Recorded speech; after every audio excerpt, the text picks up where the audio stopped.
Hi. I think a lot of people are surprised to find out that every day I start my morning with coffee, cardio, and cannabis. Yes, weed in the morning. I believe that cannabis allows me to be the best version of myself. My name is Catherine Goldberg, and I am an intergenerational cannabis educator. I have worked in the cannabis industry for over a decade. Originally, I worked with women owned brands to do their marketing and launch their products. Then I wrote for High Times Magazine. After that, I hosted Pot Shabbats in Los Angeles. And after that, I brought the weed bar to weddings and birthday parties. And currently, I host a podcast called Senior Savvy Cannabis. I want to bring your attention to the history of cannabis. And although it may seem new and trendy here, this plant has been around for a very long time. In fact, the recorded documented use of cannabis, originally hemp for fabrics and ropes and material, has a history of over 12,000 years ago. And cannabis's medical history is dated back to 5,000 years ago in ancient China. So, although this may be new for us, cannabis has been a part of society for a very, very long time. And I want to take a moment to express my gratitude in two parts. One, for the people who came before me that allowed me to work in the legal cannabis industry. I realize that is pretty wild in itself. And I also, even though I do complain about the state of cannabis in California, I'm grateful that I can easily, legally purchase cannabis whenever I want it in various forms. And I know it's going to be a safe experience. I don't have to worry about the black market. I don't have to worry about. There are serious risks that cannabis poses that have to do more with legality than health. And just to paint a picture, if you look at a country like Singapore or Malaysia or Saudi Arabia, the penalty for having a certain amount of cannabis is death. And the penalty for having less than that specific large amount of cannabis is life in prison. So, although it's not perfect here, and although we have a long way to go, I'm thankful that we can have this conversation without fear of safety. Um, let's go into Cannabis 101. When you walk into a dispensary, it's like a candy shop. There are a million products, every different color, lots of different things. So I'm just going to give you a little bit of a backbone to what you're looking at when you go into a cannabis dispensary. So, for sake of simplicity, there are three general effects when you talk about cannabis. The first and most common, and has been portrayed through popular culture for a very long time, is the sedative cannabis, the cannabis that makes you kind of sleepy, that maybe makes you kind of hungry. And that's called indica. And an easy way to remember that is indica in the couch, because you're not going to be getting up off the couch with an indica, which is okay. My preferred strain of cannabis is going to be a sativa, and that's more uplifting, energetic, clear headed. However, some sativas tend to make some people anxious. Sometimes people that are a bit more type A, go, go, go professional, don't necessarily do well with sativas, but those are the two options. And then we have hybrids, and hybrids are kind of a mix between the two. So if you're looking for something that won't put you to sleep, but that will help with pain, you're probably going to be looking at a hybrid. So that's the simple way to define the different effects. I like people to choose their cannabis based on the effect, how they want to feel. In terms of the form the cannabis takes, as you have seen if you've gone to a dispensary, you can get it in all the forms. So I just want to explain it from like least psychoactive to most psychoactive, because then you can see the spectrum and then you can figure out where you fall on it. So the absolute least psychoactive would be something like Care by Design's 1:40 ratio, where there's 1 milligram of psychoactive THC to 40 milligrams of CBD. This is given to children who are autistic and nonverbal, and many of them, after using this, begin to speak. I'm just going to let that set in for a second. I'm not going to speculate about the science and the mechanism. I'm just going to say that I have heard from the parents that this is the biggest gift that anyone could have ever given them, ever. Moving up, we have the cannabis that my dog takes. That's a 20-to-1 ratio. That also comes in a tincture form. So these are typically a liquid. The cannabis is dissolved in either olive oil or a liquid form of coconut oil. It doesn't taste great, but it doesn't taste awful. It tastes like plant. Now we can move up from there. So the next category I would say are mints. Mints are typically at 2.5 milligrams, which is a really perfect amount for someone just starting out, because it's enough to feel good, but it's not enough to become impaired. And the mints are delicious. And moving up from mints, we've got gummies.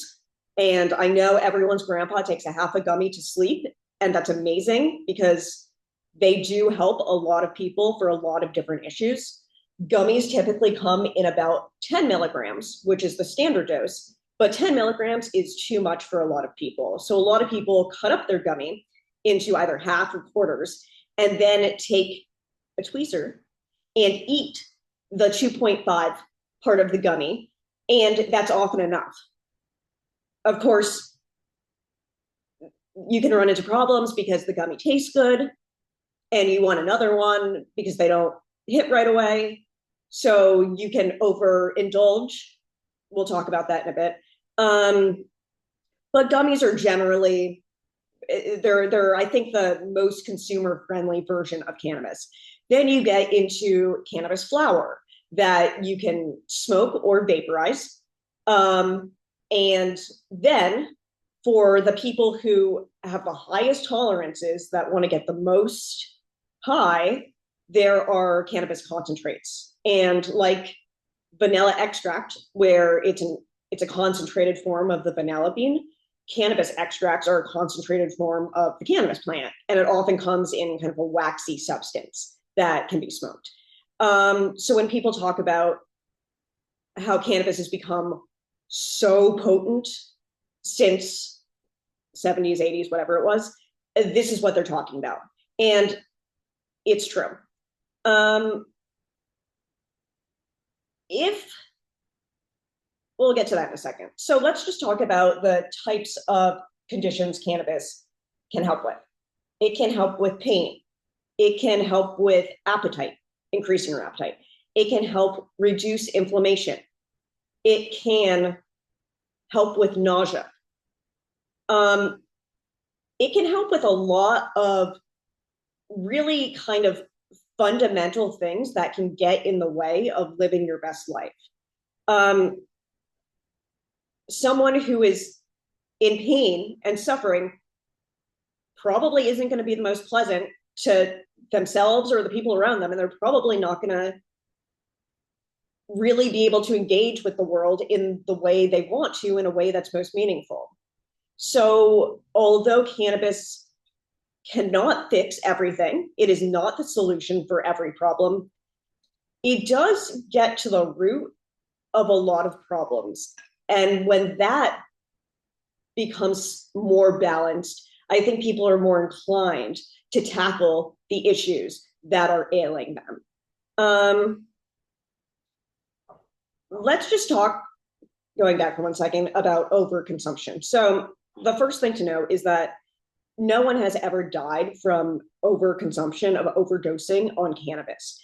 Unlike water, where every year we hear about people who drank too much water in a short amount of time and do die, or the amount of people who die by taking selfies every year. So when you're going to rank the safety of things, just keep that in mind. Let's say you eat a gummy and it tastes good, and then you accidentally ate 3 more, and now you're too high and you don't feel good. If you are new to cannabis, I would highly suggest having a bottle of CBD oil on hand. THC is like the gas pedal, and CBD is the brake. So if you're going too fast, you take CBD and you'll come down from it. Also, just know that no one has ever died from it. It might be uncomfortable. Just stay put, stay in a safe place, have a glass of water, and you will be fine. Hopefully you haven't been turned off from the experience forever. And hopefully you understand that some people are very sensitive to THC. And there's a reason starting with that 2.5 milligrams, I think, is the safest way to approach it. So again, as you can tell, none of this conversation is about getting high or from ignoring the world or numbing out. It's actually the opposite. It's so that you can engage with the world, so that you can engage with your community, so you can be the best version of yourself. And I would ask you to imagine that whatever physical problem is ailing you right now, what if the pain was just reduced just a tiny bit? Would the quality of your life be increased at all? It probably would.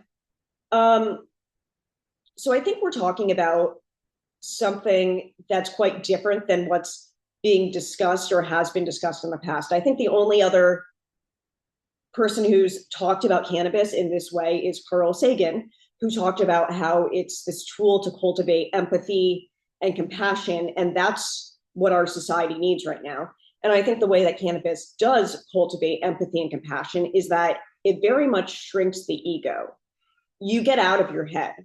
So whatever story you're telling yourself about the pain you're in, it starts to quiet down.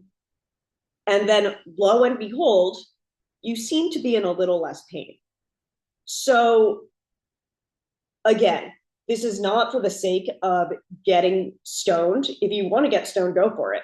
But this is for the sake of society. This is for the sake of putting our best foot forward. Emotion is contagious. People who use cannabis usually walk around smiling. That could be what we need right now. I'm going to end on one more crazy point, which of course I don't think is crazy in the slightest, is that, as I mentioned, coffee, cardio, cannabis. That's the trifecta for me. I advocate for early morning cannabis use, first thing in the morning, because if you are someone who is in pain or someone who suffers from lack of appetite, or someone who is in a depression,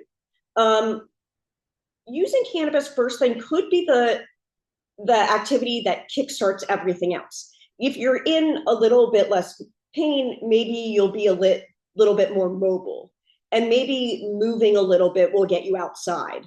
And then maybe you'll get some of the benefits of sunlight and fresh air. So I tell my clients, instead of waiting until the evening when you've been in pain all day, just use it first thing in the morning and see what happens.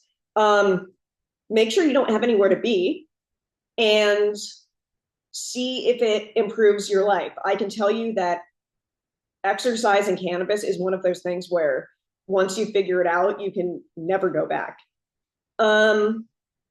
So yeah, I want to thank you for listening to this talk about cannabis. I'm sure I introduced some ideas that are very strange and a little out there, but I genuinely believe that we have the ability to repair the world, and that the first step to repairing the world is repairing ourselves. And evidence suggests, as well as history, that cannabis, daily cannabis use, is a really effective way to keep our system in balance. So, moving into the new year, I'd like you to think about that. If you meet someone who is suffering from chronic pain, arthritis, nausea, either because of chemotherapy or other reasons that people become nauseous, tell them to look into cannabis, have them do their own research, because it might be the solution that really allows all the other pieces of their life to fall into place. So thank you for listening. And one day, maybe in the United States, we'll have like all the cannabis for everyone, and it'll be clean and it'll be affordable, and we'll use the billions of dollars it generates to do something good in society. And that's why weed is the best. So thank you for listening. And if you have any questions, just put them in the comments and I will answer them after the new year. Bye.